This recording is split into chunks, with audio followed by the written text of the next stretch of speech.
Nah, mereka yang melakukan syirik dan bid'ah itu menjadi marah. Ketika diajak kepada kebenaran, mereka tidak mau meninggalkan kesesatan mereka. Dan baru ikut sunnah, baru ngaji sunnah nih, tak ada lagi orang paling sunnah di dunia kecuali dia. Setan tidak goda kita melakukan bid'ah lagi, ikhwan. Kalau orang sudah masuk ke pintu gerbang ini, maka akan mudah bagi dia bahwa orang yang tidak lagi dalam kelompoknya berarti kelompok itu disebut kafir. Gitu. Itu yang kemudian akhirnya selangkah menuju terorisme. Pemahaman yang dimulai dengan eksklusivisme itu yang berbahaya dan itu yang tidak cocok buat di negeri kita. Di negeri kita itu menjunjung tenggang rasa yang luar biasa.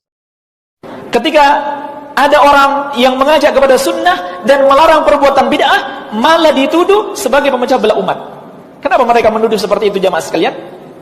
Karena mereka yang melakukan syirik dan bid'ah itu menjadi marah ketika diajak kepada kebenaran. Mereka tidak mau meninggalkan kesesatan mereka, dan karena mereka tidak tahu hakikat persatuan yang dimaksudkan di dalam Islam, yaitu bersatu di atas jalan yang lurus, bukan bersatu di atas penyimpangan-penyimpangan dan kesesatan-kesesatan, tapi bersatu di atas.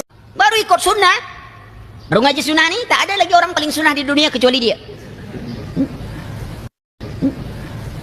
Setan tidak goda kita melakukan bid'ah lagi, ikhwan, tapi setan goda kita menjadikan kita orang yang sombong dalam mengamalkan sunnah.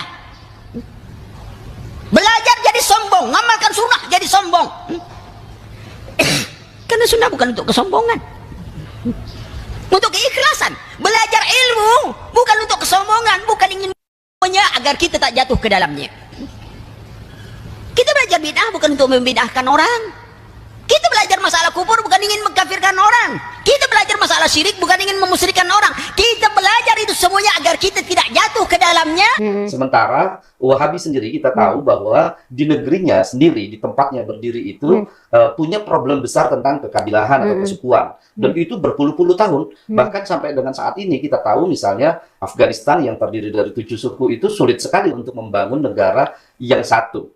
Arab sendiri mungkin kalau kita boleh sebut sebagai satu bangsa, bangsa Arab namanya, saat ini punya puluhan negara di dalamnya. Dan itu pertikaian yang luar biasa setiap saat kita lihat. Indonesia yang terdiri lebih dari ratusan bahkan ribuan suku, bahasa, adat istiadat, itu bisa bersepakat dalam kebinekaan. Itu yang saya rasa mungkin secara dasar sekali memang tidak tepat jika itu tidak harus cocok dibawa, itu di situ gitu ya. Baru kita lihat dari kacamata keragaman tadi. Jadi saling menghargai gitu ya, di apa namanya, sebagai tradisi atau budaya kita ya. Sementara dalam Wahabi itu kan takfiri, saling mengkafirkan, saling istilahnya itu siapa yang paling benar, siapa yang paling merasa dirinya unggul gitu. Mungkin tidak semua Wahabi itu takfiri ya, tapi Wahabi itu adalah pintu masuk menuju ke arah sana. Jadi kalau dari sisi tadi merasa paling benar, eksklusif begitu ya, sehingga ada orang yang tidak sepaham dengan ajarannya itu dilabeli sesat atau bid'ah. Itu kan sudah tindakan intoleran sebetulnya. Bagaimana lagi dengan kelompok di luar agamanya? Di dalam satu agama saja itu sudah mendapatkan label sesat dan bid'ah tadi itu. Nah, berarti ada tindakan yang pertama yaitu intoleran, tidak bisa menghargai kelompok lain. Kemudian yang kedua, pada batas tertentu karena pintu masuknya sudah dibuka, orang bisa saja melakukan tindakan-tindakan yang sifatnya radikal. Kalau masih dalam pikiran kan intoleran ya, akhirnya ada respon yang diberikan dalam suatu majelis dan lain-lain. Tetapi ketika sudah pada tindakan, radikalisasi bisa terjadi. Contoh misalnya ada satu lembaga keagamaan yang punya wadah pengajian, apakah majelis taklim atau masjid.